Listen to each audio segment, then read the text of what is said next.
दर्शकबिन जय मसीह अनि क्रिसमसको र आउँदै गरेको नयाँ वर्षको धेरै धेरै शुभकामना। हामी उपहार मिडियाले क्रिसमसको सेरोफेरोमा कार्यक्रम क्रिसमस सन्दर्भ मार्फत संसारका विभिन्न स्थानमा विभिन्न देशमा रहेर सेवाकाई गरिराख्नुभएका विभिन्न पास्टर अगुवाहरूसँग भर्चुअल अन्तर्वार्ता गरिराखेका छौँ। क्रिसमस के हो, कसरी मनाउनुपर्छ, क्रिसमसलाई मनाउनै पर्छ भन्ने छ, अथवा क्रिसमस ताका देखिएका केही चिन्हहरूले के सङ्केत गर्दछ अहिलेको यो आधुनिक संसारमा। अहिलेको यो पेन्डामिकको अवस्थामा डराइराखेका मानिसहरूको निम्ति येशू ख्रीष्टको जन्मले कस्तो खालको सन्देश दिँदछ, यिनी विषयमा हामीले विभिन्न व्यक्तित्वहरूसँग भर्चुअल अन्तर्वार्ता गरिराखेका छौँ। दर्शकबिन आज हामीसँग एकजना यस्तो व्यक्तित्व गेस्टको रूपमा आउँदै हुनुहुन्छ। उहाँ भारतको सिलगढीबाट हुनुहुन्छ, हामीसँग भर्चुअल माध्यमबाट जोडिनु भएको छ। आज हामी उहाँसँग क्रिसमस के हो, विशेषतः क्रिसमस ताका भएका केही घटनाहरूले अहिलेको यो आधुनिक संसारमा के सन्देश दिन्छ, यसले के सङ्केत गर्दछ, स्वर्गदूतहरूले गोठालाहरूलाई नडराओ भनेर भने यसको सन्देश के हो, अहिलेको कन्टेक्स्टमा यसको कस्तो अर्थ लाग्न सक्छ, ज्योतिषीको ताराहरूको आज यिनी विविध प्रश्नहरूको जवाब खोज्ने कोसिस गर्नेछौँ। आज हामीसँग यो संवादका लागि हुनुहुन्छ भर्चुअल मार्फत सिलगढीबाट जोडिनु भएको छ बिशप नारायण शर्मा। उहाँको नाम नै काफी छ, उहाँलाई थुप्रैले चिन्ने गर्नुहुन्छ। अति नै लोकप्रिय व्यक्तित्व हुनुहुन्छ। नेपाली भाषी क्रिस्चियन समुदायमा निकै लोकप्रिय नाम हो बिशप नारायण शर्मा। करिबन 3 दशकदेखि उहाँले आत्मिक यात्रा नामक रेडियो कार्यक्रम सञ्चालन गरिराख्नु भएको छ। यो कार्यक्रमद्वारा देश नेपालमा ठुलो सेवाकाईको काम भएको छ, सुसमाचारको काम भएको छ। मैले करिबन मेरो 2 दशकको मिडिया मिसनरी यात्रामा आत्मिक यात्रा रेडियो कार्यक्रम सुनेर येशू ख्रीष्टलाई ग्रहण गरेका, आफ्नो जीवन अर्पण गरेका थुप्रै व्यक्तिहरू भेटेको छु। अहिले पनि ती व्यक्तिहरू भेटिन्छन्, आफ्नो गवाही दिनुहुन्छ उहाँहरूले। आत्मिक यात्रा रेडियो कार्यक्रमका कुशल प्रस्तोता हुनुहुन्छ। मैले यो कुशल भन्ने शब्द सबैलाई प्रयोग गर्दिनँ, वास्तवमा उहाँ चाहिँ कुशल प्रस्तोता हुनुहुन्छ। उहाँको आवाजमा एउटा परमेश्वरले दिनुभएको विशेष अभिषेक छ, बिशप नारायण शर्माको आवाजमा। मलाई पनि मिडियामा लाग्नको निम्ति मेरो जीवनमा पनि उहाँले ठुलो प्रेरणादायी रोल प्ले गर्नुभएको छ। उहाँलाई यही कार्यक्रमबाट म धन्यवाद दिन चाहन्छु। आज हामी उहाँसँग क्रिसमसको सन्दर्भ पारेर भर्चुअल अन्तर्वार्ता गर्छौँ। दर्शक, अघि मैले तपाईँलाई जानकारी गराएँ कि उहाँ एकजना चिरपरिचित र लोकप्रिय व्यक्तित्व हुनुहुन्छ। आज हामी उहाँसँग क्रिसमसको सन्दर्भ पारेर भर्चुअल अन्तर्वार्ता गर्दैछौँ। आउनुहोस् कार्यक्रममा बिशप नारायण शर्माज्यूलाई स्वागत गरौँ। बिशप नारायण शर्माज्यू, यहाँलाई कार्यक्रममा स्वागत छ। तपाईलाई धेरै धन्यवाद कुमार विष्टज्यू। तपाईँले धेरै राम्रो राम्रो कुरा गर्नुभयो। मलाई थाहा भएन कसको बारेमा भन्नुभयो। यदि मेरै बारेमा भन्नुभएको छ भने सबै कुरा म नहोला, तर पनि तपाईँप्रति कृतज्ञ छु। यसरी असल कुराहरू तपाईँले भनिदिनु भएको छ र मलाई तपाईँको यस च्यानलमा आएर बोल्नको निम्ति, तपाईँसित सहकार्य गर्नको निम्ति मलाई सौभाग्य मिलेको छ। म बहुत खुसी साथ, धेरै नै आनन्द साथ तपाईँसित रमाएर क्रिसमसको यस विशेष कार्यक्रममा सहभागी बनेको छु। धन्यवाद। बिशपज्यू, हामी सिधै प्रश्नमा जाउँ। लुकाको पुस्तक 2 अध्यायको 8 देखि अथवा 1 देखि नै उदय हेर्ने हो भने येशू ख्रीष्टको जन्मको बारेमा हामीले लेखिएको हामी पाउँछौँ। त्यहाँ नडराओ भन्ने शब्द प्रयोग भएको छ। विशेष गरी 10 पदमा, तब स्वर्गदूतले तिनीहरूलाई भने नडराओ, किनभने हेर म तिमीहरूलाई बडो आनन्दको सुसमाचार सुनाउँछु जो सबै मानिसहरूका निम्ति हुनेछ। यो पदलाई अलि आजको कार्यक्रममा अलि बढी मैले फोकस गर्न खोजेको। आज सारा संसार दुखेको छ कोभिड-19 को पेन्डामिकले गर्दा। एउटा अदृश्य सानो भाइरसले सारा संसारलाई अहिले दुखाइदिएको छ। 10 लाखभन्दा बढी मानिसहरूको मृत्यु भयो, लाखौँ मानिसहरू अझ पनि सङ्क्रमित छन्। म आफै पनि त्यसको सङ्क्रमणको शिकार बनेर अगाडि जानु पर्यो। म आफै पनि त्यसको शिकार बने। यस्तो अवस्थामा नडराओ भन्ने शब्दले क्रिसमसमा के अर्थ राख्छ? आजको यो संसार दुखिराखेको, रोइराखेको बेलामा आज यो संसारलाई नडराओ भन्ने शब्दले के अर्थ दिन्छ? आजको संवाद यही प्रश्न। धन्यवाद छ। हजुर, कति राम्रो प्रश्न तपाईँले सुरुमै गर्नुभयो, नडराओ भन्ने। किनभने यो संसार अहिले मात्रै होइन, यो संसारमा डरको प्रवेश चाहिँ पापले गर्दा डरको प्रवेश भएको।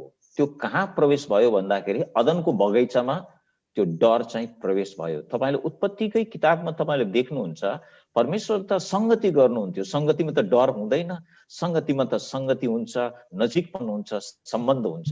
तर एक दिन जब परमेश्वर अदनको बगैँचामा आउनुभयो त त्यहाँ खैला बैला थिएन, त्यहाँ आदम र हवा थिएनन्। अनि परमेश्वरले भन्नुभयो कता छौ भनेर, अनि लुकिरहेका थिए भने हामी त लुकेका छौँ, नाङ्गे छौँ, म डराएँ भन्ने कुरा चाहिँ आदमले सबभन्दा पहिला स्वीकार गर्दछ, म डराएँ। भनेको अर्थ अदनको बगैँचामा डर प्रवेश गर्यो पापले गर्दा, अनि अदनको बगैँचाबाट यो डर चाहिँ अहिले मान्छेको हृदयभित्र प्रवेश गरिसकेको छ। सबै मानिस जो यो धरतीमा जन्म लिन्छन् उनीहरूको हृदयभित्र डर प्रवेश गरेको छ, किनभने यो हाम्रा पूर्वज आदम र हव्वाको जीवनमा प्रवेश गरेको थियो। अदनको बगैँचाबाट उनीहरूको जीवनमा, उनीहरूको जीवनबाट हाम्रो जीवनमा यो प्रवेश गरेको छ। त्यसै कारण क्रिसमसको सन्देशमा परमेश्वरले 3 पल्ट नडरा भन्नुभएको छ। तपाईले यदि राम्रोसँग यो खण्डहरू हेर्नुहुन्छ भने तीनवटा पात्रलाई नडरा भन्नुभएको छ। बडो नाटकीय छ यो कुरा। परमेश्वरले यो कुरालाई यति महत्त्व चाहिँ किन दिनु पर्यो? किनभने मानिस चाहिँ डराउने प्राणी हो, अनि डरले चाहिँ के गर्छ? डरको प्रतिफल चाहिँ मान्छेलाई असफल बनाउने, मान्छेलाई चाहिँ श्रापित तुल्याउने, मानिसलाई चाहिँ शङ्कालु बनाउने, मान्छेलाई चाहिँ स्वार्थी बनाउने। यो चाहिँ डरको प्रतिफल हो। डर परमेश्वरको वरदान होइन, डर चाहिँ पापको प्रतिफल मान्छेको लागि दुष्टबाट आएको एउटा श्राप हाम्रो जीवनको निम्ति हो। त्यसै कारण प्रभु येशूको आगमन यस धरतीमा आउँदाखेरि परमेश्वरले नडरा भन्ने यो कुरालाई, यो सन्देशलाई उहाँले चाहिँ ग्राह्यता दिनुभएको छ र मुक्तिदाताको जन्म यस धरतीमा यो डरलाई हटाउनको निम्ति, पापको जन्जाललाई हटाउनको निम्ति चाहिँ यो धरतीले चाहिँ अस्वीकार गरिरहेको कुरा चाहिँ हामी त्यसबेला बुझ्न सक्दछौँ। अस्वीकार गर्ने, मुक्तिदातालाई अस्वीकार गर्ने, परमेश्वरको सन्देशलाई अस्वीकार गर्ने। सबभन्दा पहिला स्वर्गदूत गाब्रिएल चाहिँ मरियम कहाँ देखा पर्नु भएको कुरा हामी देख्दछौँ। यो लुकाको सुसमाचार 1 अध्यायको 30 पदमा मरियम डराउँछिन्, हैन? अब म कहाँ स्वर्गदूत देखा पर्नु भयो भने म डराउँछु नि, हैन? अनि उनी साह्रै अत्तालिन्। अनि स्वर्गदूतको सन्देश यो थियो, नडराऊ मरियम, किनभने तिमीले परमेश्वरबाट कृपा पाएकी छौ।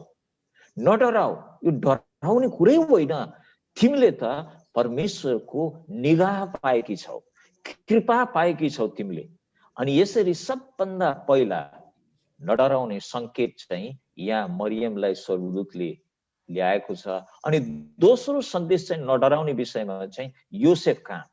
स्वर्गदूतले अब योसेफले जब थाहा पायो कि मरियम त गर्भवती छ, अरे मग्नी मात्रै भएको छ, यो त यहुदी संस्कार र परम्परा चाहिँ धेरै कट्टर धार्मिक कट्टरवादी संस्कार त्यस बखत थियो। अहिले पनि तपाईको अर्थोडक्स यहुदीहरू चाहिँ धेरै धार्मिक रूपले चाहिँ कट्टरपन्थीहरू हुन्छन् र उनीहरूको नजरबाट त यो त बडो घिनलाग्दो कुरा भयो। त्यसै कारण उनले विचार गरे कि म अब मरियमलाई म त्याग्छु। त्यस बेला राति फेरि स्वर्गदूत सपनामा आएर योसेफलाई भन्दछन्, योसेफ तिमी चाहिँ नडर, तिमी चाहिँ डराउनु पर्ने जरुरी छैन, तिमी नडराऊ। मरियमलाई आफ्नो पत्नीको रूपमा, योसेफ दाउदका छोरा, यो चाहिँ मत्ती 1 अध्यायको 20 पदमा छ, योसेफ दाउदका छोरा तिमी पत्नी मरियमलाई स्वीकार गर्न नडराऊ, किनभने जो गर्भमा हुनुहुन्छ उहाँ पवित्र आत्माबाट हुनुहुन्छ। यो दोस्रो चोटि स्वर्गदूतले फेरि नडराऊ भन्ने सन्देश ल्याउनु भएको छ भने तपाईले उल्लेख गरेको यो नडराऊ चाहिँ यो तेस्रो पल्ट अनि त्यहाँ गोठालाहरू कहाँ जब यी स्वर्गदूतहरू देखा परे, यो सन्देश गोठालाहरू कहाँ आएको छ कि नडराऊ, किनभने हेर हेर म तिमीहरूलाई बडो आनन्दको सुसमाचार सुनाउँदछु। लुका 2 अध्यायको 10 पदमा, किनभने यो चाहिँ जो सबै मानिसहरूको निम्ति हुनेछ, आज दाउदको सहरमा तिमीहरूको निम्ति मुक्तिदाताको जन्म भएको छ।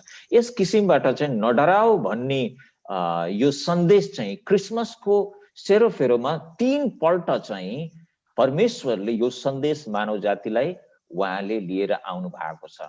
भनेको अर्थ चाहिँ अदनको बगैँचाबाट जुन डर त्रास चाहिँ पसेको थियो, अदनको बगैँचाबाट चाहिँ मान्छेको हृदयभित्र पसेको छ र उहाँको महान काम जो यो धरतीमा पापबाट उन्मुक्ति, मान्छेको जीवनलाई अन्धकारबाट उन्मुक्ति जुन दिनलाई परमेश्वरले गइराख्नु भएको थियो, यो धरतीले त्यसलाई चाहिँ धेरै रोक्ने प्रयास गरिरहेको थियो। डर अनि त्रास र भयवा अविश्वास यी कुराहरूले चाहिँ परमेश्वरको आशिषलाई रोक्न खोजिरहेको थियो। त्यस सन्दर्भमा परमेश्वरले यो सन्देश लिएर आउनुहुन्छ र 3वटा पात्रको माझमा चाहिँ उहाँले नडराउने विषयमा चाहिँ बताउनुहुन्छ, नडराओ भनेर।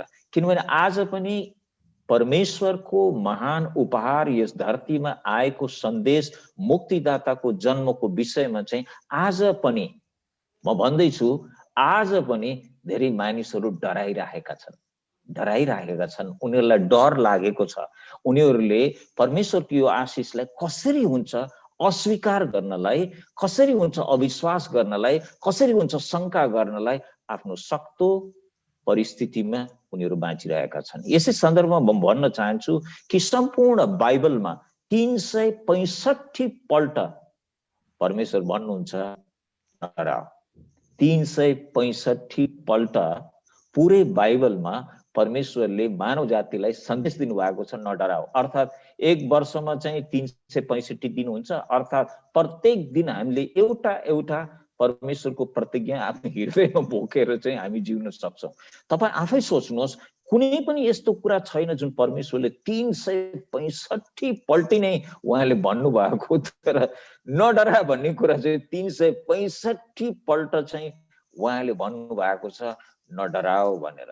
अझै हामी नयाँ करारमा जब आउँछौं, हामी देख्छौं त्यहाँ परमेश्वरको वचनले हामीलाई स्पष्ट रूपले बताएको छ। दोस्रो तिमोथी 1 अध्यायको 7 देखि 10 को खण्डमा हामी देख्दछौं परमेश्वरले हामीलाई डरको आत्मा दिनु भएको छैन।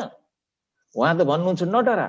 उहाँले हामीलाई डरको आत्मा दिनु भएको छैन, तर त्यस सँगसँगै दिनु भएको छ, त्यसको सट्टामा उहाँले सामर्थ्य दिनुहुन्छ, शक्ति दिनुहुन्छ, प्रेम दिनुहुन्छ र आत्मा संयम उहाँले दिनु भएको छ। त्यो पनि किन, के को लागि शक्ति दिनु भएको छ भन्ने कुरा पनि त्यहाँ तपाईले पढ्दै जानुहुन्छ भने थाहा पाउनुहुन्छ।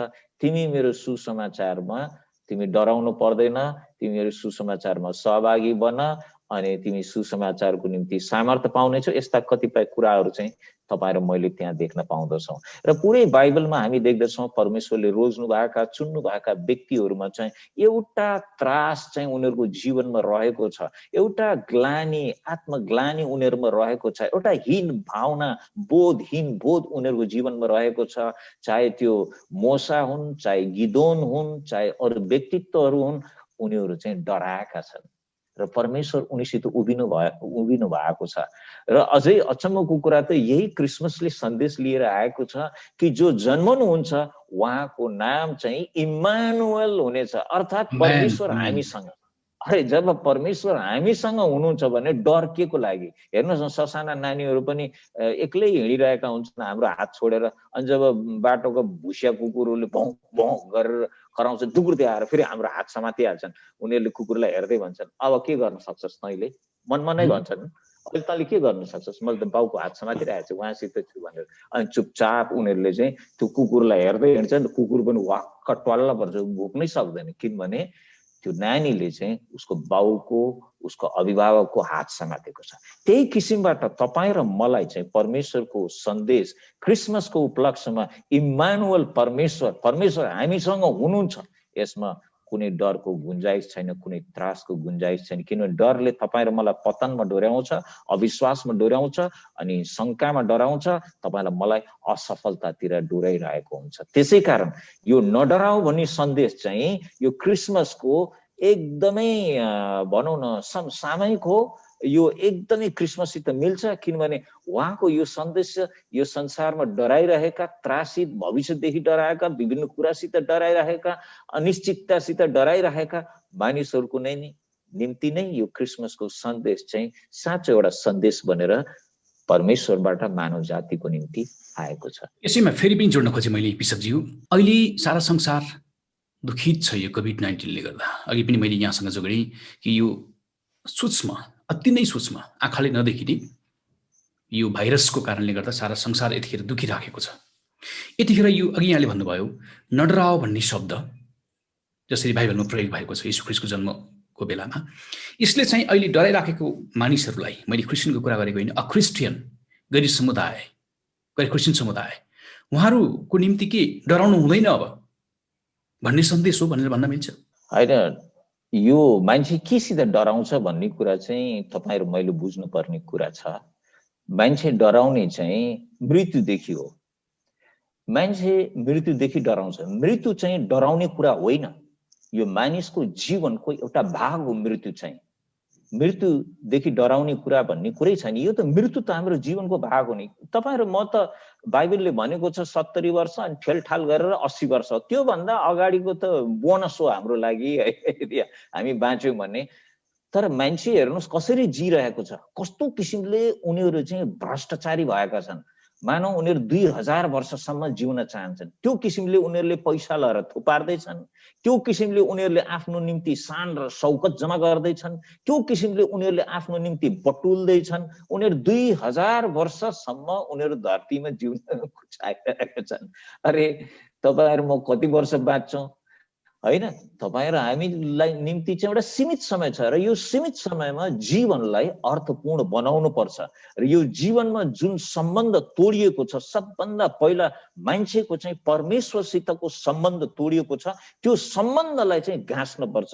त्यही मान्छेको जीवनको सबभन्दा ठुलो सफलता त्यो हो, सबभन्दा ठुलो उपलब्धि त्यही नै हो जब मान्छेले टुटेको तारलाई जोड्दछ। परमेश्वरसित जोडेको सम्बन्ध, तोटेको सम्बन्धलाई जब जोड्दछ, त्यही नै सबभन्दा महत्त्वपूर्ण कुरा हुन्छ। अरे यसरी चिच्याउने मान्छे म पनि एक दिन मर्नै पर्छ, अझै यो सेतो कपालहरू देख्दा त मेरो निम्ति बाक्सा तयारी गर्दै गर्दा पनि हुन्छ जस्तो चाहिँ परिस्थिति आइरहेको छ भने तपाईँ के सोच्दै हुनुहुन्छ? तपाईँ कति बाँच्न चाहिराख्नु भएको छ? के ट्याब्लेट खाँदै हुनुहुन्छ? के तपाईले के छ र? अरे अलेक्जेन्डर जस्ता मान्छेहरू जसले दुनियाँमा जितेर देखाउँछु भनेर पुरा सेना लिएर निस्केको यो संसारमा आफैसित हारेको छ नि, आफैसित हारेको छ र बाटोमै ऊ मरेको छ। त्यस्तै किसिमले दुनियाँ जित्ने मान्छेहरू त आफैसित हारेका छन् भने तपाईँ र मेरो जीवनमा हामी यसरी नजियौं। यो कोभिडले दिएको सन्देश के हो भने तिमी मर्छौ।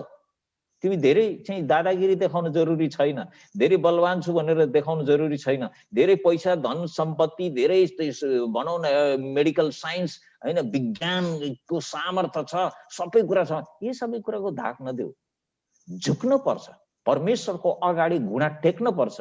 र कोभिड-19 आँखाले नदेखिने एउटा सूक्ष्म भाइरसले चाहिँ तपाईँ र हामीलाई चाहिँ घुँडा टेकाइदियो। मानिसहरू त बम बन्दुक लिएर लड्न जान्छन्, दुश्मनसित लडाई गर्छन्। यो त आँखाले नदेखिने एउटा शत्रु, मानव जातिको अदृश्य शत्रु चाहिँ हाम्रो अगाडि आएको छ। यसको निम्ति सन्देश यही हो कि तपाईहरुमा फर्कन पर्छ, हामी फर्कन पर्छ। हाम्रो तोडिएको सम्बन्ध परमेश्वरसित जोड्न पर्दछ र उहाँको चरणमा आउनु पर्दछ। र मलाई लाग्छ कि यो समयले हामी धेरै धेरै मानव जातिलाई चाहिँ परमेश्वरको नजिकमा लिएर आएको छ र परमेश्वरको अस्तित्व र टुटेको सम्बन्धलाई फेरि जोड्नलाई मद्दत गरेको छ। मलाई लाग्छ यहाँ चाहिँ सन्देश यही नै हो कि तपाईँ र मेरो जीवन चाहिँ बहुत छोटो छ। हामी मृत्युसित डराउने भन्ने कुरा त के पनि छैन। मृत्यु त आउँछै आउँछ, यसलाई तपाईले जति जपे पनि आउँछ, तपाई पनि आउँछ, तपाईले जे गरे पनि मृत्यु चाहिँ आउँछै आउँछ, त्यो निश्चित छ। मैले भनेको कविता होइन, यो त परमेश्वरको वचनको सत्यता हो कि एकपल्ट जन्म र एकपल्ट चाहिँ तपाईँ र म चाहिँ मर्नै पर्छ, त्यसपछि हाम्रो इन्साफ छँदैछ। त्यसै कारण सबभन्दा राम्रो एउटा स्मरण हामीलाई चाहिँ अंग्रेजीमा रिमाइन्डर चाहिँ यो कोभिड-19 ले ल्याएको केही होइन। कोभिड केही समयपछि आफ्नो बाटो आफै निस्केर गइहाल्छ। यो परिस्थिति तपाईँ र मेरो लागि हाम्रो जीवनमा आयो। यो भन्दा अगाडि 4 वटा महामारी चाहिँ विगतमा आएको इतिहासले हामीलाई बताएको छ। बरु त्यति बेला अझै गाह्रो अप्ठ्यारो भएको थियो होला हामीलाई। हामी सबै किसिमका सुख सुविधा यो सबै परिस्थितिमा पनि पाइरहेका छौं। अब हामी दुखित छौँ, मानिसको जीवन चाहिँ यस धरतीबाट छोटिएर गयो, धेरैले धेरै किसिमको दुःख पाए, कष्ट पाए। तर यी सबै कुरा अरूको जीवनको पीडा देखेर पनि हामीले हाम्रो जीवनमा चाहिँ परमेश्वरसितको सम्बन्धलाई नवीकरण गर्नु र हामीले चाहिँ आत्मिक रूपले आफ्नो जीवनलाई फेरि जागृत तुल्याउनु बहुत ठुलो एउटा मौका हामीलाई मिलेको छ। र मैले एकदम विश्वास गरेको छु र देखेको छु धेरैले यो नवीकरणमा आफूलाई समर्पण गरेका छन्। र कोभिड धेरैको निम्ति श्राप भएको छ भने धेरैको निम्ति यही समयले परमेश्वरलाई चिन्ने, परमेश्वरलाई जान्ने र टुटेको सम्बन्धलाई फेरि नवीकरण गर्ने मौका पनि लिएर आएको छ। हजुर बिशपजी, यो सारा संसार यतिखेर क्रिसमसमा पनि राखेको छ। हामीले यो प्रश्न जोड्दैछौँ कि कोभिड-19ले गर्दा पनि मानिसहरू दुखित छन्, संसार आक्रान्त छ। यी अवस्थामा चाहिँ क्रिसमस पनि मानिसहरूले लकडाउनकै अवस्थामा आफ्नो देशको यो स्वास्थ्य प्रोटोकललाई मध्यनजर गर्दै आफ्नो देशमा उहाँहरूले क्रिसमस मनाउने तयारी गरिराख्नु भएको छ र कतिले मनाइ पनि सक्नुभयो, मनाउँदै पनि हुनुहुन्छ। यो अवस्थामा चाहिँ वास्तवमा ज्योतिषीहरू तारालाई पछ्याउँदै आएर बालक येशूलाई दण्डवत गरेको र सन्दुक र मुद्र चढाएको कुरा छ नि बाइबलमा, यसले चाहिँ के अर्थ राख्छ? यसले के अर्थ राख्छ भने तपाईँ र हामी पूर्वमा भएका मान्छेहरू, इस्टमा भएका मान्छेहरू, तपाईँ र मैले बुझ्नु के पर्छ भने हामी सोच्छौँ कि हामी सबैभन्दा मूर्ख मान्छेहरू हौँ भनेर। तर बाइबलले हामीलाई स्पष्ट बनाएको छ कि पूर्वका ज्योतिषीहरू, अरू यसको खास अर्थ चाहिँ ज्ञानी पुरुषहरू जो चाहिँ जीवनलाई एउटा अर्थपूर्ण बाटोमा आफूलाई समर्पण गरेका थिए, यिनीहरूले चाहिँ संसारमा मुक्तिदाताको जन्मको बाटो हेरिरहेको परिप्रेक्ष्यमा चाहिँ फरक फरक ठाउँबाट पूर्वबाट, अनि किदवन्तीहरूले भन्दछन् एकजना चाहिँ भारतबाट आएको थियो, अर्को चाहिँ मिश्रतिरबाट हिँडेर आएको थियो, अर्को चाहिँ कहाँबाट आएको थियो, अनि यिनीहरू चाहिँ हिँड्दै हिँड्दै हिँड्दै हिँड्दै बाटोमा बेला भएको थियो। अझै एउटा किदवन्ती त के छ भने चौथो पनि ज्ञानी पुरुष थियो भनेर चाहिँ बताउँदछ। अब हेर्नुहोस् त, यी मानिसहरूले चाहिँ त्यो तारालाई हेर्दै हेर्दै हेर्दै हेर्दै हिँडेका छन्। आज पनि यस संसारमा कुरा चाहिँ के छ भने मान्छेले के सोचिरहेका छन् भने सबै राम्रा कुराहरू चाहिँ ठुल्ठुला ठाउँमा हुन्छन्, दरबारमा हुन्छ, धनी कुराहरूमा हुन्छ, वैभवतामा हुन्छ भनेर।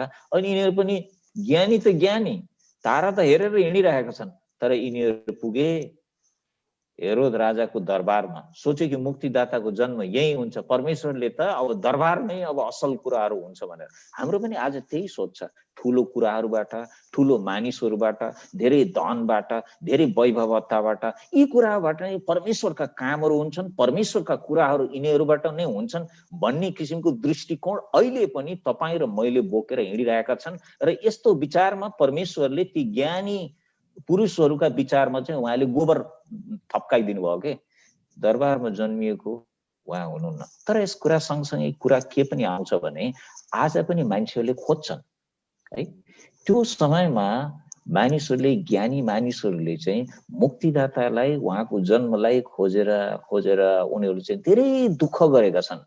यो खोज त्यो समय त्यति आसान थिएन, सजिलो थिएन, धेरैपल्ट उनीहरू गल्ती ठाउँमा पुगे। हेर्नुहोस् न, दरबारमा उनीहरू पुगे, उनीहरू गलत ठाउँमा पुगे नि। खोज्ने मानिसहरू आज पनि गल्ती ठाउँमा पुगिरहेका छन्। उनीहरू जहाँ पुग्न पर्ने बेतलेहमको त्यो चर्नीमा चाहिँ उनीहरू पुग्न पाएका छैनन्, उनीहरू त दरबारमै पुगे। एकदमै सुन र चाँदी से गम गम गम गम भएका एकदमै वैभवतामा कहाँ कहाँ उनीहरू पुगे। उनीहरूले सोचे यही हो मुक्तिदाताको, मुक्तिदाता त्यहाँ हुनुहुन्न। उहाँको त अचम्मै भएको छ। मान्छेको निम्ति परमेश्वरले गरेको योजनाको एउटा सही चित्रण र परमेश्वरको प्रेम जुन उहाँले यूहन्ना 3 को 16 मा भन्नुभएको छ कि परमेश्वरले संसारलाई यस्तो प्रेम गर्नुभयो, यस्तो प्रेम गर्नु भने कस्तो, यति त्यति यति यति यति यति यति भनेर पुरै क्रुसमा झुन्डिँदा चाहिँ यतातिर र उतातिर येशूको हात चाहिँ पुरै झुन्डिएको थियो। त्यसले यही बुझाउँछ कि परमेश्वरको प्रेम कति धेरै मानव जातिको निम्ति थियो। उहाँको प्रेम मानव जातिको निम्ति प्रकट भएको एउटा चिन्ह चाहिँ क्रिसमस हो। त्यसमा अहिले भर्खरै तपाईले भन्दै हुनुहुन्छ यी तीनवटा ज्योतिषीहरूको बारेमा, यी ज्ञानी मानिसहरूको बारेमा, यिनीहरू खोज्दै खोज्दै खोज्दै हिँड्ने। यसको मतलब के हो, यसको अर्थ के हो भने आज पनि ज्ञान र बुद्धि भएका मानिसहरूले उहाँलाई खोजिरहेका छन्। यो संसारका मुक्तिदाता कोही हुनुहुन्छ भनेर खोजिरहेका छन्। तर कतिपल्ट उनीहरू जसरी एउटा गलत ठाउँमा पुगे नि, राजदरबारमा पुग्यो नि, उनीहरूको किन एउटा सोचले चाहिँ त्यही नै सोच ल्यायो। त्यस्तै किसिमबाट यस्ता खोजिरहेका मान्छेहरू पनि गलत ठाउँमा पुगिरहेका छन्। सही ठाउँ त अर्कै ठाउँ रहेछ। अनि जब उनीहरूले पत्ता लगाए, त्यहाँ भविष्यवाणी देखियो। भविष्यवाणीमा के थियो भने कि उहाँको जन्म चाहिँ सानो एउटा ठाउँमा, जुन भविष्यवाणी पहिलेदेखि गरिएको थियो त्यस अनुसारले चाहिँ एउटा सानो गाउँमा सानो ठाउँमा हुनेछ भनेर बताइएको थियो। त्यसपछि उनीहरू त्यहाँबाट निस्केर गए। अझै राजाले त भने, हेरोदले फर्केर आउनु है भनेर भने। त्यसको अर्कै एउटा चाल थियो। तर उनीहरू त्यसपछि चाहिँ उहाँलाई भेट्दै भेट्दै गए र अन्तमा प्रभु येशूलाई गाईको चरनीमा सुतिरहेको भेटाएका थिए र उहाँले आफ्नो आफ्नो ल्याएको उपहारहरू चाहिँ प्रभु येशूलाई चढाएको कुरा चाहिँ हामी देख्दछौँ। अब हुनसक्छ त्यहाँ चाहिँ एकजनाले सुन चढाएका थिए, अर्कोले धूप ल्याएर आएका थिए, अनि अर्को व्यक्तिले मुर्र चाहिँ उपहार चढाए। हेर्नुहोस्, क्रिसमस चाहिँ उपहारको एउटा पर्व हो अथवा चाड हो। हुन त कति हामी क्रिस्चियन नै क्रिसमस मनाउँदैनौँ। हामी मध्ये नै कतिजना यति धेरै उनीहरू चाहिँ परमेश्वरको छेउमै पुगिसकेका छन् कि क्रिसमस नै उनीहरूको निम्ति कुनै मतलबै छैन, मनाउनु हुँदैन। यो चाहिँ मनाउने चाहिँ के मनाउने मलाई पनि थाहा भएन यो क्रिसमसमा त। तर एउटा कुरा म मनाउँछु, त्यो चाहिँ सुसमाचार मनाउँछु। यो क्रिसमसमा चाहिँ म सुसमाचार मनाउँछु। तपाईँले मलाई भन्नुभयो आर बोलिदिनुहोस्, म चाहिँ यो मनाउँछु, किनभने मैले तपाईँलाई आज सुसमाचार अब सुनाउँछु। तपाईँको द्वारा यो सुसमाचार चाहिँ धेरै मानिसहरू कहाँ पुग्छ। यो क्रिसमस भनेको चाहिँ सुसमाचार मनाउने एउटा पर्व हो। सायद त्यस्तो कहिले तपाईँले सुन्नु भएको छैन होला, आज सुनिराख्नुहोस्। क्रिसमस चाहिँ क्रिसमस होइन, क्रिसमस चाहिँ सुसमाचार सुनाउने एउटा पर्व हो। हामी जस्ता मानिसहरूको निम्ति, जुन मानिसहरूको जीवनमा परमेश्वरले अद्भुत काम गर्नु भएको छ, महान उपहार दिनुभएको छ। उहाँले मानव जातिलाई उपहार दिनुभएको छ, उहाँको आफ्नो एकलौटे पुत्र उपहार दिनुभएको छ तपाईँ र मेरो पाप मेटाउनलाई, तपाईँ र मलाई चाहिँ अजम्बरी जीवनमा डोराउनुको निम्ति, सदाको आनन्द र शान्तिमा डोराउनुको निम्ति उहाँले तपाईँ र मलाई उपहार दिनुभएको छ। यो क्रिसमसमा हाम्रो निम्ति मौका मिल्छ, सुसमाचार सुन्ने मौका मिल्छ, हैन? यही त कुरा ती स्वर्गदूतले ती गोठालाहरूलाई भने। जब भेट्टाए उनीहरू डराए, नडराउनु नि, नडराउनु, किन डराउँछौ तिमीहरू? हामीले क्रिसमसको बेलामा अरू मानिसहरू पनि हामीसित डराउँछन् है, क्रिस्चियन यी त क्रिस्चियन हुन् भनेर हामीसित डराउँछन्, यी किन डराएका हुन्? तर क्रिसमसमा कमसेकम नडराउ भन्न मिल्छ हामीले, होइन? उनीहरूको निम्ति हामीले उपहार लेनदेन गर्छौँ, शुभकामना लेनदेन गर्छौँ, एकअर्कासित सँगै यस धरतीमा भनौँ न सहिष्णुता र प्रेमको आदान प्रदान गर्दै जिउन पाउने एउटा सुन्दर मौका हो। र क्रिसमसमा त्यस घडी स्वर्गदूतले गोठालाहरूलाई भने सुसमाचार, सबभन्दा पहिलो सुसमाचार यो थियो कि तिमीहरूको निम्ति मुक्तिदाताको जन्म भएको छ। स्वर्गदूतबाट आयो यो सुसमाचार सन्देश। हेर्नु, सुसमाचार चाहिँ धरतीमा उब्जेको होइन। तपाईलाई म स्मरण दिलाउँछु, सुसमाचार चाहिँ धरतीबाट उब्जेको होइन, यो अलौकिक सुसमाचार चाहिँ माथिबाट आएको। यो सुसमाचार चाहिँ मुक्तिदाताको जन्म भयो भन्ने सन्देश चाहिँ माथिबाट आएको, कुनै न्युज पेपरले छापेको होइन, कुनै रेडियोले बोलेको होइन, कुनै टेलिभिजनले बोलेको होइन। अहिले मान्छेहरू बरबराउँछन् त्यो अलग कुरा हो, तर यो सन्देश चाहिँ माथिबाट आएको। यो त अलौकिक सन्देश हो, यो माथिबाट आएको हो। अब तपाईको अगाडिका प्रश्नहरूमा परमेश्वरले किन गोठालाहरूलाई रोज्नुभयो यो सन्देश सबभन्दा पहिला सुन्नलाई र यी ज्ञानी पुरुषहरूले ल्याएको उपहारको अर्थ के हो, म तपाईसित कुराकानी गर्ने क्रममा बताउँदै जानेछु। हजुर, अवश्य पनि अगाडि हामी अरू केही प्रश्नहरू छन्। जस्तो यहाँले क्रिसमसलाई सुसमाचारको एउटा उत्सव हो भनेर भन्नुभयो। त्यसो भए क्रिसमस बाइबलमा क्रिसमस अथवा येशू ख्रीष्टको जन्म छ, तर 25 डिसेम्बरमा नै येशू ख्रीष्टको जन्म भएको हो भन्ने कुरा कहीँ पनि उल्लेख छैन। त्यसकारण एउटा क्रिस्चियन समुदाय छ जसले चाहिँ क्रिसमसलाई मनाउँदैनन्। यो मानेमा त उनीहरू ठिक छन् नि, मनाउनु भएन भन्ने कुरामा होइन। तर येशू ख्रीष्टको जन्म त भएको हो नि, जन्म त भएको हो नि। होइन, मेरो पनि त जन्मदिन छैन, मेरो त जन्मदिन नै मलाई थाहा छैन। चिनामा चाहिँ लेखेको छ, के हो मलाई थाहा भएन। अनि धेरै वर्ष जन्म त भएको हो नि तपाईको, होइन? जन्म त भएको, फलस्वरूप तपाईँ अस्तित्वमा हुनुहुन्छ। नागरिकतामा पनि लेखेको थिएन, पासपोर्टमा पनि लेखेन उनीहरूले जन्मदिन। अनि जन्मदिन नभएर पनि त हिँड्न सक्दो रहेछ, नागरिक हुन पाइँदो रहेछ होइन यो धरतीमा। अब पछि सबै कुरा डिजिटल भइसकेपछि चाहिँ डेट त एउटा तोक्नै पर्यो, तारिक राख्नै पर्यो र मैले एउटा तारिक चाहिँ रोजेँ। तपाईँले एकदम ठिक कुरा भन्नुभयो, जन्म चाहिँ उहाँको भएकै हो, कारणहरू छन् किन अरूहरूले यो मान्न चाहँदैनन्। किनभने यो जुन मौका छ, यस मौकालाई धेरै मान्छेले यसको चाहिँ यो सुन्दर एउटा पवित्र अवसरलाई उनले कुरूप बनाइदिएका छन्। धेरै नाचगान गरेर अनि धेरै खाने नखाने कुराहरू खाएर पिएर।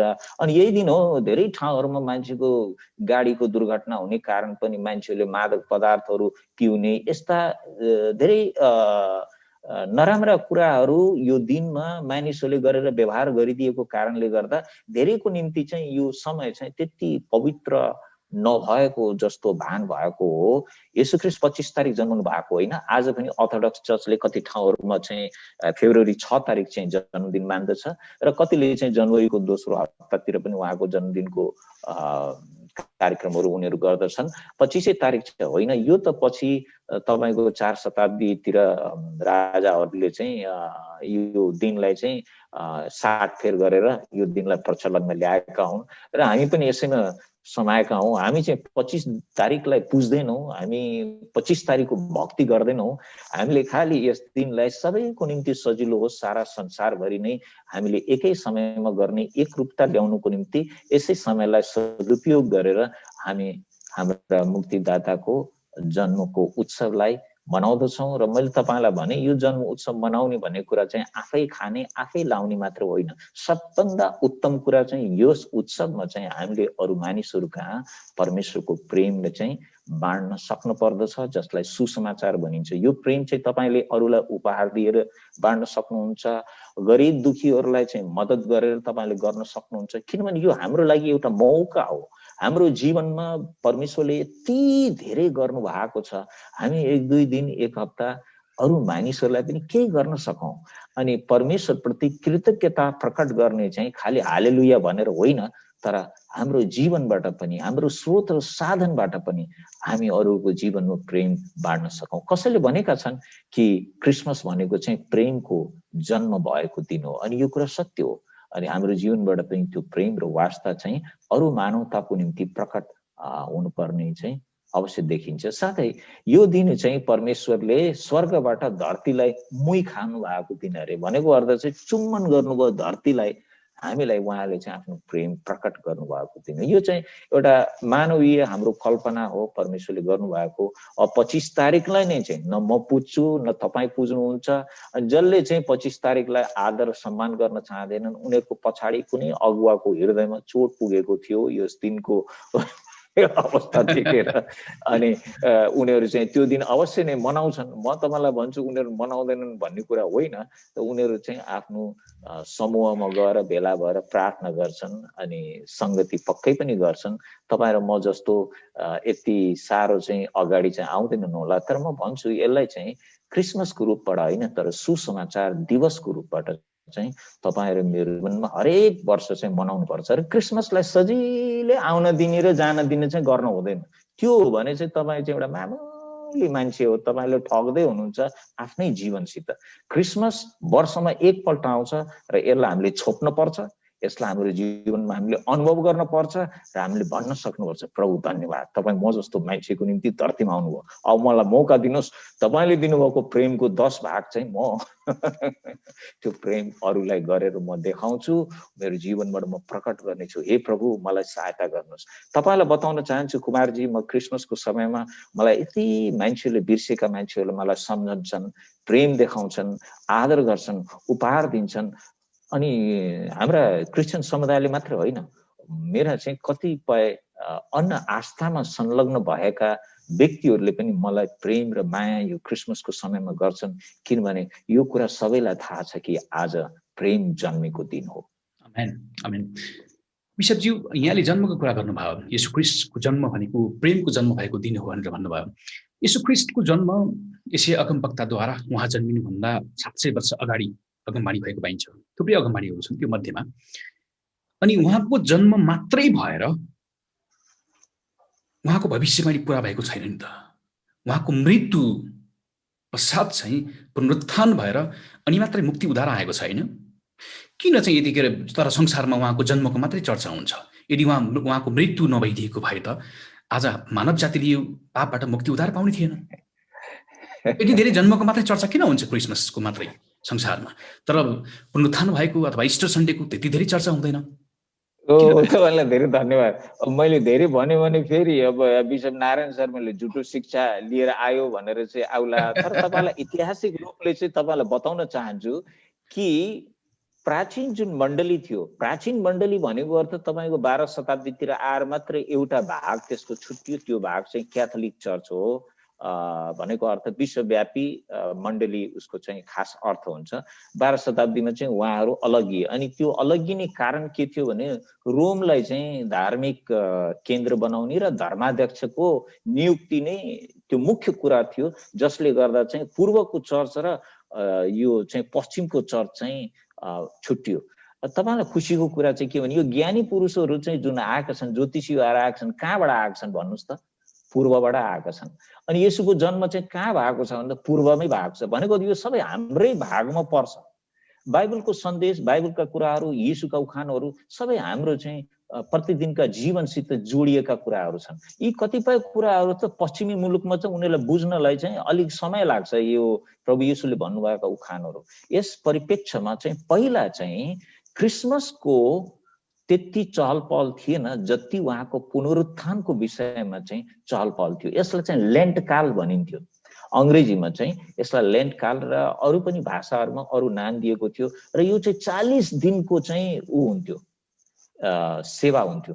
र यो सेवा चाहिँ उत्सव हुँदैन थियो, तर यो सेवा चाहिँ निजी जीवनलाई परिवर्तन गर्ने क्रममा उपवास र प्रार्थनाको एउटा समय 40 दिनको हुन्थ्यो।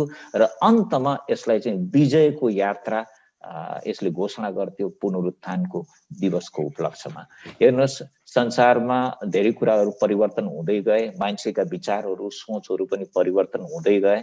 पछिका राजा महाराजाहरूले चाहिँ यो क्रिसमसको समयलाई मैले तपाईलाई बताएँ कि अरू नै चाडहरूसित गाभिएर राख्दै गए र यसलाई त्यही किसिमबाट नै यसमा धेरै किदवन्तीहरू जोड्दै गए। जसरी तपाईको 6औं शताब्दी अनि पछिका धेरै परम्पराहरू चाहिँ क्रिसमससित जोडिँदै गए। यी सबै जोडिँदै जाँदा जस्तो सान्टा क्लाउसको कुराहरू यसमा आयो। 16औं शताब्दीमा आइसकेपछि सान्टा क्लाउसको सेन्ट निकोलसको जीवन चाहिँ यो क्रिसमससितै जोडिन गयो।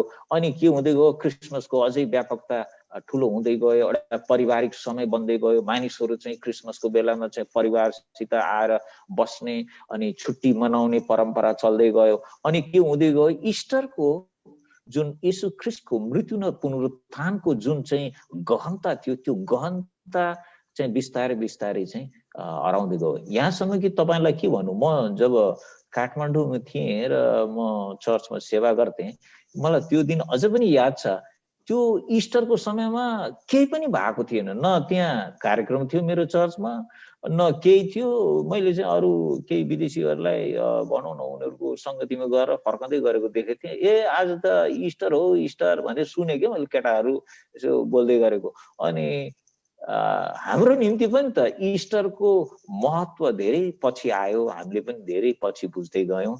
तर ऐतिहासिक रूपबाट हेर्ने हो भने चाहिँ प्रभु येशूको मृत्यु र पुनरुत्थानको गहनता जति छ त्यति गहनता चाहिँ जन्ममा छैन। तर यसको अर्थ चाहिँ कुनै कुरा चाहिँ ठुलो हो र कुनै कुरा चाहिँ गहिरो होइन भन्ने कुरा चाहिँ होइन। तर अब इस्टर र पुनरुत्थानले दुःखको घडीलाई जनाउँछ। त्यसै कारण सायद हामीहरूको चाहिँ एउटा भनौँ न यसप्रतिको लगाव र चासो चाहिँ धेरै कम भएको हुनसक्छ। तर पूर्वेली मण्डली, इस्टर्न चर्चहरू र अर्थोडक्स चर्च र कतिपय स्थापित परम्परालाई मान्ने चर्चहरूमा चाहिँ यो क्रिसमस भन्दा पनि चाहिँ यो इस्टरको समय अथवा लेन्ट काल, दुःखको समय, जुन 40 दिनको जुन सेवा हुन्छ पुनरुत्थान दिवसको अगाडि, इस्टरको अगाडिको, यो समय चाहिँ एकदमै महत्त्वपूर्ण रूपले र गहन रूपले उनीहरूले लिन्छन्। अनि यो समयलाई चाहिँ उनीहरूले आफ्नो जीवन परिवर्तन र ख्रीष्टको नजिक आउने एउटा समय, परमेश्वरको नजिक आउने एउटा समयको रूपमा लिन्छन्। त्यसै कारण तपाईँको प्रश्न धेरै सान्दर्भिक छ र हामीले जुन जुन तरिकाबाट हुन्छ त्यही तरिकाबाट चाहिँ हामी अगाडि बढ्दै परमेश्वरको महिमा गर्दै उहाँको राज्य र उहाँको सुसमाचारलाई अरू कहाँ पुर्याउँदै हिँड्नु बेस हो। र अहिलेको परिप्रेक्ष्यमा हामी जुन संसार र समयमा बाँचिरहेका छौँ त्यहाँ क्रिसमसले ठाउँ पाएको कारणले गर्दा उहाँको सुसमाचारलाई यही समय चाहिँ अरूसँगै रमाउँदै लिएर हामी अगाडि बढ्न सकौँ, यही नै हाम्रो लागि श्रेयकर हुन्छ जस्तो मलाई लाग्छ। हजुर बिशपजी, हजुरसँग जति कुरा गरे पनि अझै सुनौँ जस्तो लाग्छ है। हामी कार्यक्रममै छौँ, अझै हामी केही प्रश्नहरू, अझै केही महत्त्वपूर्ण प्रश्नहरू छन्। अनि स्वर्गदूतले गोठालाहरूलाई तिमीहरूले बालक येशूलाई कोक्रोमा सुताइराखेको देख्नेछौ र उनलाई लुगाले बेरेको भेट्टाउनेछौ भन्ने कुरा जुन स्वर्गदूतले भनेका छन् नि गोठालाहरूलाई, यसको चाहिँ यसको साङ्गीतिक अर्थ के हो? वास्तवमा हुन त वास्तविक कुरा हो, यो एउटा सिम्बल मात्र होइन, एउटा यो दृष्टान्त मात्र होइन, वास्तविक कुरा हो। त यसको अर्थ चाहिँ के हो वास्तवमा? लुगाले के अरे गोठालाहरूलाई बालक येशूमा डुँडमा सुताइरहेको देख्नेछौ अथवा कोक्रोमा लुगाले बेरेको भेट्टाउनेछौ भनेर जब स्वर्गदूतले भन्छन् नि, फलस्वरूप पछि गोठालाहरूले थाहा गर्छन्, देख्छन् अनि उनीहरू रमाउँछन्। हजुर, धेरै धन्यवाद तपाईले यो प्रश्न सोधिदिनु भएको लागि। धेरैले चाहिँ यो कुराहरू त्यति स्वीकार गर्न पनि चाहँदैनन् र त्यति ल्याउँदैनन् पनि, गहिरो रूपले उनीहरूले लिन चाहँदैनन्। किन? परमेश्वर जसले स्वर्ग र धरती जसले सृजना गर्नुभयो हैन, उहाँ नै जब यस धरतीमा जन्म लिन चाहनु भएको छ, उहाँको निम्ति कुनै ठाउँै छैन। कति भनौँ न, तपाईले एउटा घर बनाएर हैन, आफ्नो जीवनभरिको कमाइले घर बनाएर घरभित्र प्रवेश गर्ने बेलामा तपाईको भनौँ न कुनै किसिमबाट चाहिँ अब तपाईलाई भित्र नै प्रश्न दिएन भने तपाईलाई कस्तो लाग्ला? तपाई आफ्नै जीवनमा आफ्नो विषयलाई सोच्नुहोस्। परमेश्वरलाई कस्तो भयो जब उहाँले बनाउनु भएको स्वर्ग र पृथ्वीमा त्यो धरतीमा जब आउनुभयो, उहाँ त्यो धरतीमा जन्मने बेलामा चाहिँ उहाँको निम्ति ठाउँ भएन। त्यसले चाहिँ मान्छेको हृदय कस्तो छ, मान्छे कस्तो स्वभावको छ भन्ने कुरा चाहिँ यसले चित्रण गर्छ। यी सबै चित्रहरू हुन् जसले चाहिँ हाम्रो जीवन चाहिँ त्यो क्रिसमससित जोडिएको छ। स्वर्ग र पृथ्वी बनाउने परमेश्वर जब धरतीमा आउनुभयो, उहाँको लागि त्यही धरतीमा चाहिँ ठाउँ नै थिएन। अनि त्यो चाहिँ एउटा सोच्न पर्ने कुरा हो। परमेश्वर कहाँ जन्मनु पर्यो? एउटा गाईको गोठमा। अनि सोच्न पर्ने कुरा हो कि परमेश्वरको निम्ति कुनै ठाउँै भएन। यो कसले बताउने कुरा पनि छैन कि परमेश्वर जसले भन्नुभएको छ यस धरतीमा जे छ सबै सुन चाँदी सबै मेरा हुन् भनेर उहाँले भन्नुहुन्छ। पृथ्वी उहाँको र यावत थोकहरू सुन चाँदी सबै मेरा हुन् भन्नुहुन्छ हैन। त्यसै कारण त तपाईहरु मैले लिएर जान मिल्दैन। हामीले चलाउँछ मिल्छ हैन। उहाँले चाहिँ हामीलाई चलाउँछ हैन। हजुर, त्यसपछि चाहिँ लिएर चाहिँ हामी चाहिँ जान मिल्दैन। अनि वही परमेश्वर जब यस धरतीमा हुनुहुन्छ, उहाँ चाहिँ अब गोठ भनेको के हो? सबभन्दा गनाउने ठाउँ। भनौँ न अब हामी नेपालीहरूले पो बुझ्न सक्छौँ यो गोठ भन्ने के हो। दिनदिनै हाम्रो जीवन चाहिँ अब भकारी गोठसित गाई भैँसीसित जोडिएको जीवन भएको कारणले गर्दा हामी बुझ्छौँ यो कति गनाउँछ। तर अब हाम्रै गोठ हो भने त गनाउँदैन नि। दिनदिनै हामी त्यसलाई स्याहार सुसार गर्छौँ। आफ्नै भएपछि त कुनै कुरा गरौँ पनि हुँदैन, कुनै कुरा गनाउने पनि हुँदैन। जोस गोठ चाहिँ एकदमै धेरै गनाउँछ र मुक्तिदाता प्रभु येशूको जन्म चाहिँ एकदमै गनाउने ठाउँमा भयो। त्यसले के बुझाउँछ भने आज पनि उहाँ चाहिँ एकदमै गनाउने ठाउँमा जन्म लिनुहुन्छ। चित्र त्यही हो। आज पनि उहाँ गनाउने ठाउँमा जन्म लिनुहुन्छ। आज चाहिँ के गनाउँछ? सबभन्दा धेरै गनाउने कुरा के हो भने मान्छेको हृदय। पाप, अधर्म, कुविचार र गलत कुराहरूले गर्दा यो भन्दा धेरै गनाउने कुरा यो दुनियाँमा अरु केही पनि छैन। हेर्नुस्, यो भन्दा धेरै गनाउने कुरा अरु बाहिर केही पनि छैन। यो अशुद्धताले मान्छेको हृदय, बाइबलले भन्दछ यो मान्छेको हृदय जतिको छली अरु के छ र हैन। भनेको अर्थ यो भन्दा अझै धेरै गनाउने कुरा अरु केही पनि छैन। त्यो त तपाईं र हामीले हाम्रो जीवनलाई राम्रोसँग बुझ्न सक्छौं। र परमेश्वर आज पनि उहाँ हृदयमा जन्म लिन चाहनुहुन्छ। सन्देश चाहिँ यही हो। त्यसै कारण प्रभु येशूले भन्नुभयो, हेर म ढोकामा बसेर घचघचाउँछु।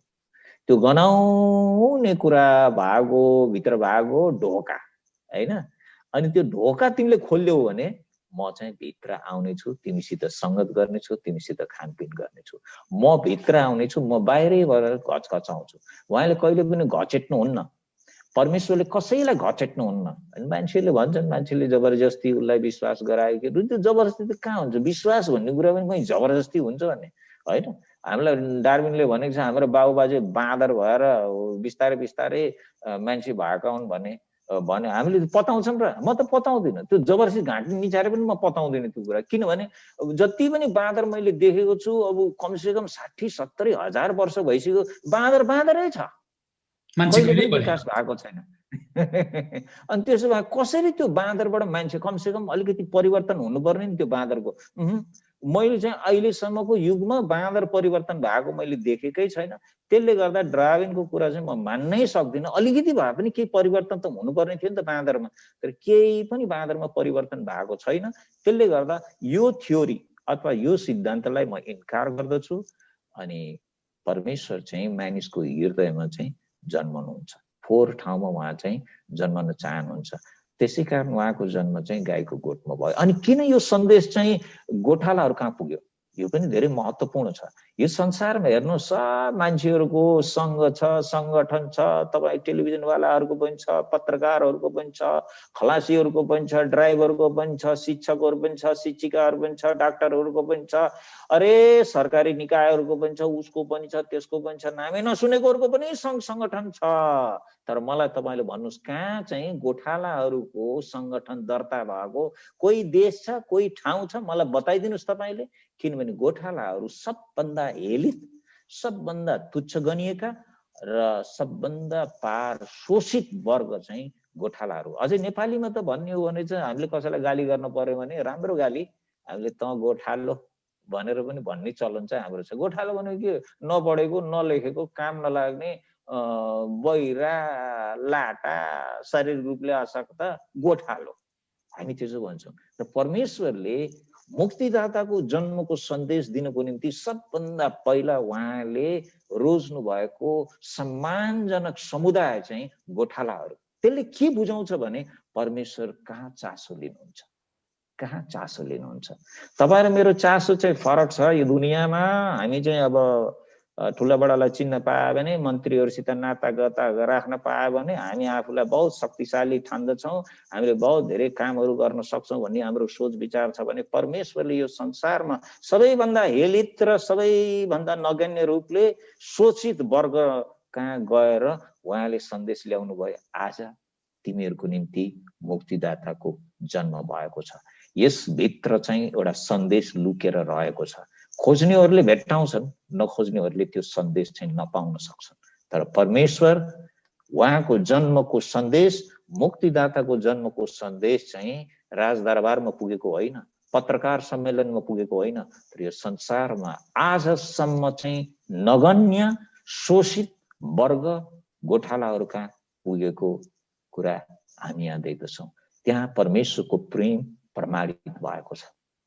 परमेश्वरको प्रेम प्रमाणित भएको छ कि यस संसारमा हेलित र शोषित वर्गको निम्ति, अन्यायमा परेकाहरूको निम्ति, गरिबहरूका निम्ति परमेश्वर यस धरतीमा आउनुभएको। पापको दलदलमा परेकाहरू जसले आफ्नो हात सहायताको निम्ति, गुहारको निम्ति उहाँ बढाउँछन्, उहाँले हरेकलाई समात्नुहुन्छ, हरेकलाई उहाँले चाहिँ प्रेम गर्नुहुन्छ। त्यसै कारण भन्नुभयो, ये सबै मेहनत गर्ने र गरौँगो बोझले दबिएका हो, म कहाँ आओ, म तिमीलाई विश्राम दिनेछु, म तिमीलाई जीवन दिनेछु। यो परमेश्वरको निम्तो हो र परमेश्वरको महानता हो कि उहाँले यसरी आफ्नो सन्देश यस संसारमा शोषित, दलित र भनौँ न संसारमा नगण्य रहेको एउटा समुदाय कहाँ मुक्तिदाताको जन्मको सन्देश स्वर्गदूतहरूबाट उनले लिएर आएका थिए। यसको गहिरो अर्थ रहन्छ। येशू ख्रीष्ट राजाहरूका पनि राजा भएर जन्म लिनुभयो होइन, तर उहाँ अघि यहाँले भन्नुभयो उहाँको जन्म एउटा तुच्छ स्थान गोठमा भयो, एकदमै अवहेलित ठाउँ अनि गनाउने ठाउँ। आज सारा मानिसको सबैभन्दा गनाएको केही छ भने त्यो हृदय छ भनेर यहाँले भन्नुभयो। तर येशू ख्रीष्टको जन्म महलमा पनि हुन सक्थ्यो, किन भएन? किनभने उहाँ राजाहरूको लागि आउनु भएको थिएन। उहाँ त अन्यायमा परेकाहरू, शोषित वर्ग र गरिबहरूको निम्ति छुटकाराको निम्ति आउनु भएको भन्ने कुरा चाहिँ येशू प्रभुले आफै नै यो कुरालाई पुष्टि गर्नुभयो र अगमबाडीहरूले पनि यो कुरालाई पुष्टि गरेका छन् कि परमेश्वर चाहिँ धर्मीहरूलाई होइन म पापीहरूलाई बचाउन आएँ भनेर चाहिँ प्रभु येशूले प्रष्ट पार्नु भएको छ। आएका होलान् कतिजना मान्छेहरू पापीलाई नाश पार्नलाई र धर्मीलाई बचाउनलाई, तर प्रभु येशू चाहिँ उहाँ धर्मीलाई बचाउन चाहिँ आउनु भएन। यो स्पष्ट छ, उहाँ पापीहरूलाई अधर्मीलाई बचाउनको निम्ति यस धरतीमा आउनु भएको। सायद तपाईको प्रश्नको सही जवाब यही नै हुन्छ कि उहाँ हाम्रो निम्ति आउनु भएको।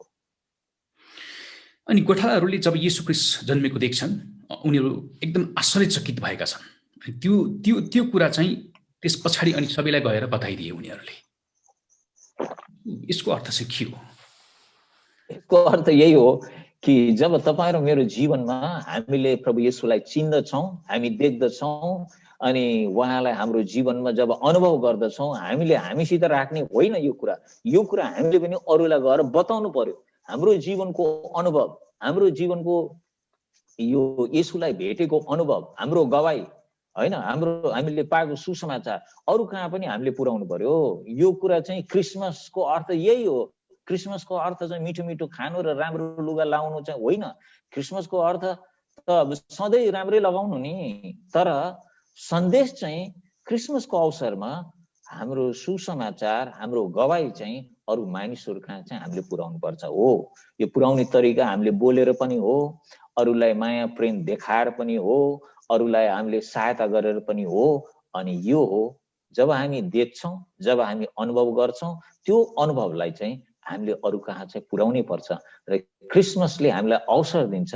त्यसकारण क्रिसमस चाहिँ मनाएको भनेको चाहिँ सुसमाचारको उत्सव हो। यो सुसमाचारको उत्सव हो। जति पनि हामीले अवसर पाउँछौँ, जति पनि मौका हामीले पाउँछौँ, यो क्रिसमसको बेलामा हामीले चाहिँ त्यसलाई उपभोग गर्नुपर्छ। अरू बेलामा मानिसहरूले विभिन्न किसिमका कुराहरू हामीलाई गर्लान्, तर क्रिसमसकै अवसरमा तपाईँले जब अवसर लिनुहुन्छ, तपाईँ विजयी बन्नुहुन्छ र तपाईँ चाहिँ परमेश्वरको जन्मको सही अर्थलाई तपाईँले आफ्नो जीवनमा उपभोग गर्नु भएको कुरा चाहिँ बुझ्न सकिन्छ। अनि येशू ख्रीष्टको जन्म कन्या मरियमद्वारा भयो। सामान्य दृष्टिकोणले हेर्ने हो भने संसारमा कुनै यस्तो खालको घटना घटेको छैन कि कुनै पनि महिलाको गर्भबाट शारीरिक सम्पर्क नभइकन बच्चा जन्मेको। तर त्यतिखेर जब स्वर्गदूतले कन्या मरियमलाई त्यो भनिसके पछाडि तिमी गर्भवती हुनेछौ पवित्र आत्माको शक्तिले, अनि तिमी पवित्र आत्माको शक्तिले तिमीहरू गर्भवती हुनेछौ अनि तिमीले बालक येशूलाई जन्माउनेछौ, उहाँ चाहिँ मुक्तिदाता भनेर कहलाइनुहुनेछ भनेर जब गाब्रिएल स्वर्गदूतले मरियमलाई भनिसके पछाडि मरियमले सहजै स्वीकार गर्छिन्। तर त्यस पछाडि केही हेर्ने हो भने, यति घटनाक्रमलाई हेर्ने हो भने, तर जोसेफले यो कुरा त्यति स्वीकार गर्न मान्दैनन्। उनले चाहिँ गुप्तमी म तिमीलाई त्याग्छु भन्ने प्रण गर्छन्। फेरि स्वर्गदूतले भन्छन्, सपनामा अघि यहाँले भन्नुभयो तिमी उसलाई त्याग्ने कुरा नगर भनेर। तर हामीले यो सामाजिक दृष्टिकोणले हेर्ने हो भने, अथवा यहुदी परम्परा अनुसार पनि त त्यतिखेर त यो त अपराधी हो नि, होइन? कुनै कन्या चाहिँ गर्भवती हुनु भनेको त्यसलाई त यहुदी परम्परा अनुसार ढुङ्गालाई हिर्काएर मार्नुपर्ने थियो। तर त्यतिखेर मरियमले सहजै स्वीकार गर्छिन्। त्यतिखेर मरियमले एउटा पनि त्यसको प्रतिवाद गर्दिनन्। अनि त्यस पछाडि जोसेफले पनि त्यो कुरा स्वीकार गर्छन्। यसको वास्तवमा रहस्य के हो? मानिसले त भन्ने गरिराखेका छन् नि त, मानवीय दृष्टिकोणले त कन्याबाट पनि कोही जन्म लिन्छ, त्यो असम्भव कुरा हो। यो त एउटा दृष्टान्त जस्तो, एउटा दन्त्य कथा जस्तो भनेर मानिसले, गैर क्रिस्चियन समुदायले यसरी लिइराखेका छन्। यो सम्भव हुन्छ कहीँ भनेर। वास्तवमा यसको रहस्य के हो? बिशपज्यू यहाँबाट सुनौँ। धेरै धन्यवाद।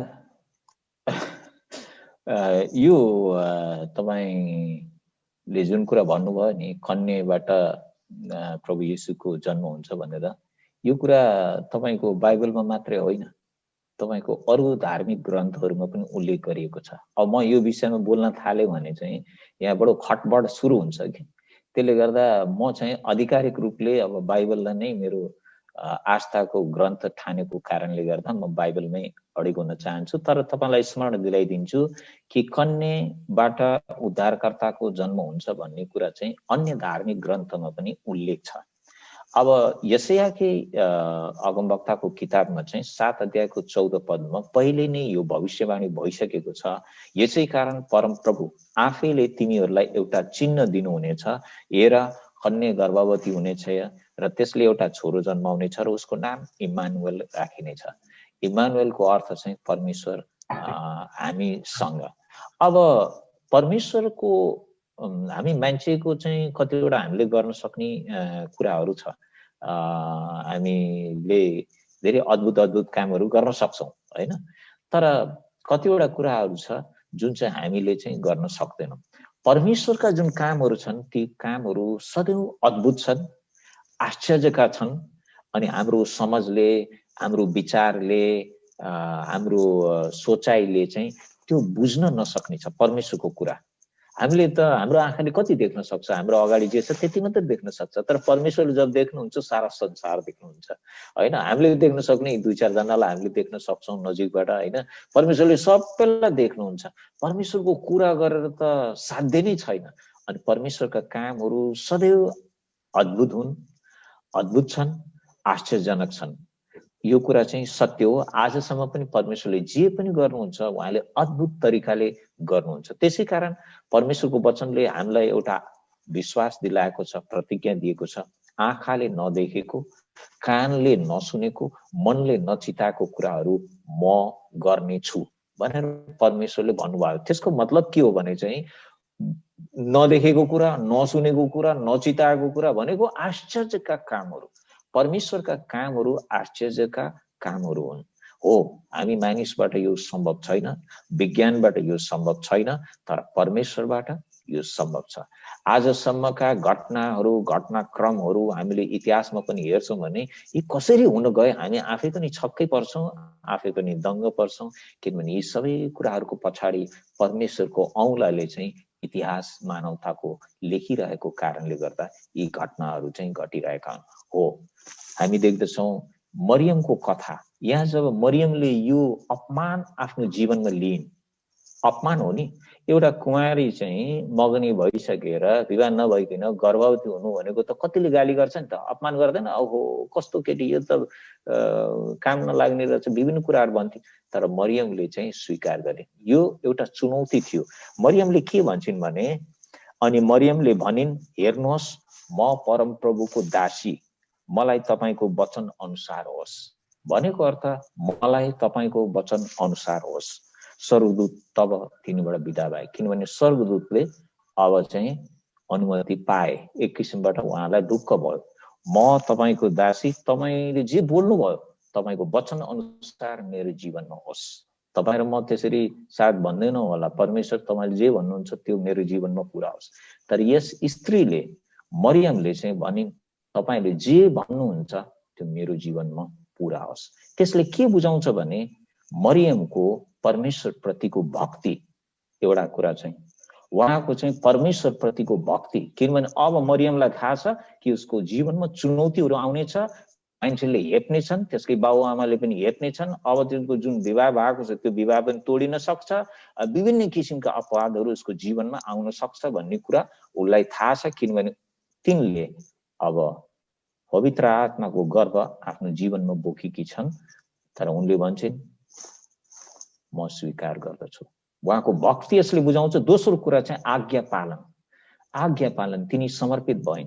तपाईले मलाई भन्नुहोस्, तपाईँ एकजनासित म अहिले बोलिरहेको छु, सायद यो कार्यक्रम प्रसारण हुँदा हजारौं लाखौं मानिसहरूले हेर्लान्, तपाईले कतिपल्ट तपाईको जीवनमा हाम्रा प्रभुकी माता मरियमको विषयमा चाहिँ प्रचार सुन्नु भएको छ? तपाईले एस्तरको बारेमा सुन्नु भएको छ? हो, सुन्नु भएको छ। रुथको प्रचार सुन्नु भएको छ? सुन्नु भएको छ। देबोराको सुन्नु भएको छ? सुन्नु भएको छ।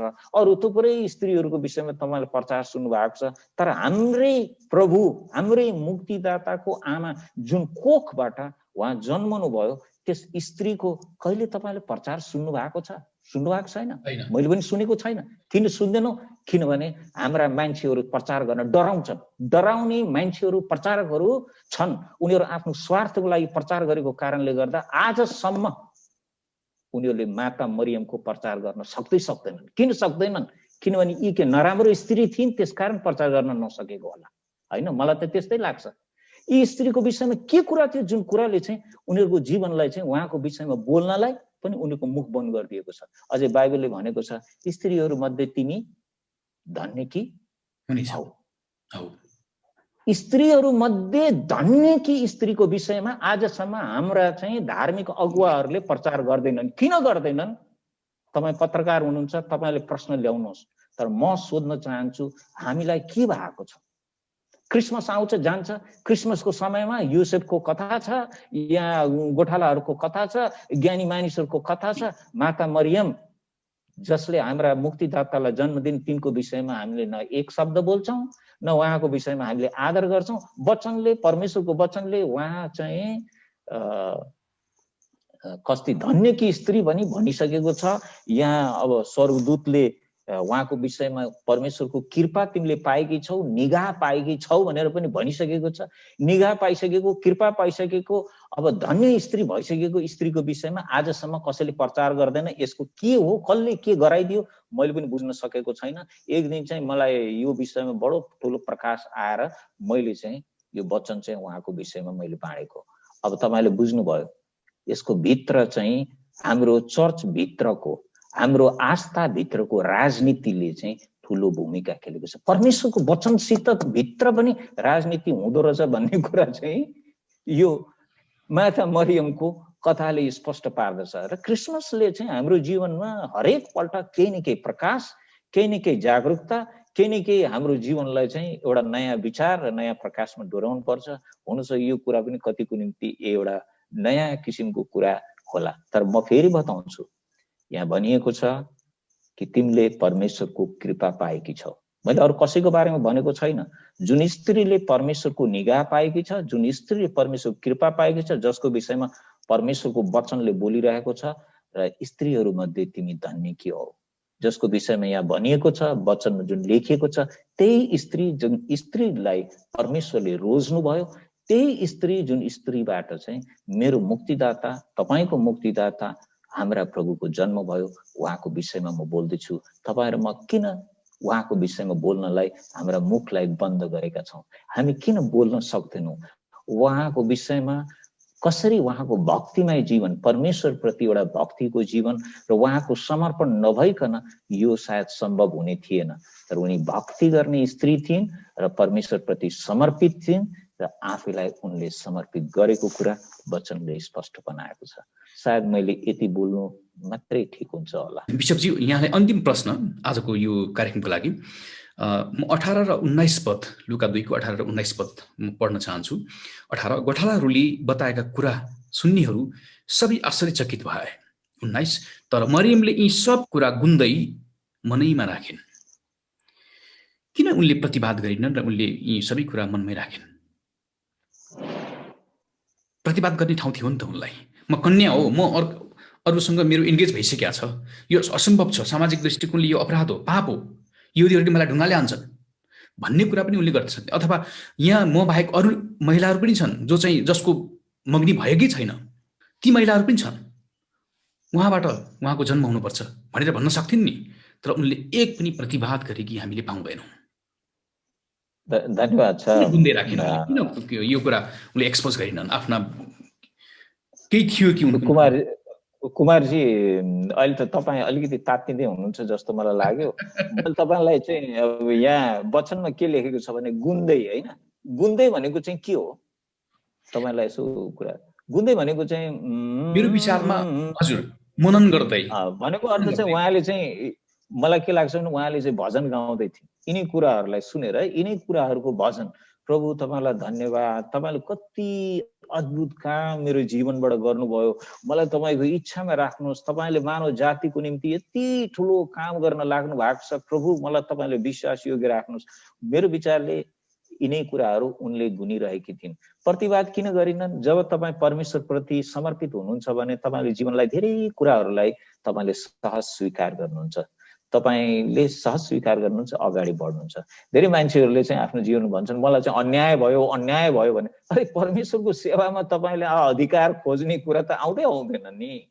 अनि तपाईँलाई अन्याय नभएर, मलाई अन्याय नभएर अरूलाई अन्याय हुन्छ त? प्रभु येशूलाई के भएको थियो त? उहाँलाई न्याय भएको थियो त?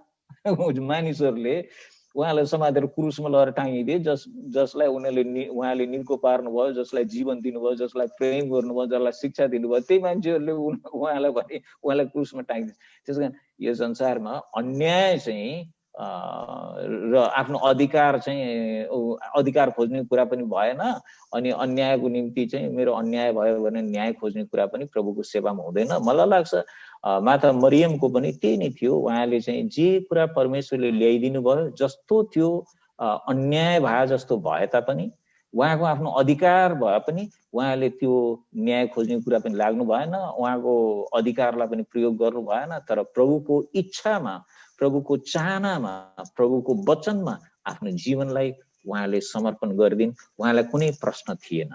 प्रभुको सेवामा लागेका मान्छेहरूको जीवनमा धेरै कुराहरू मेरो जीवनमा, तपाईँको जीवनमा घट्छ।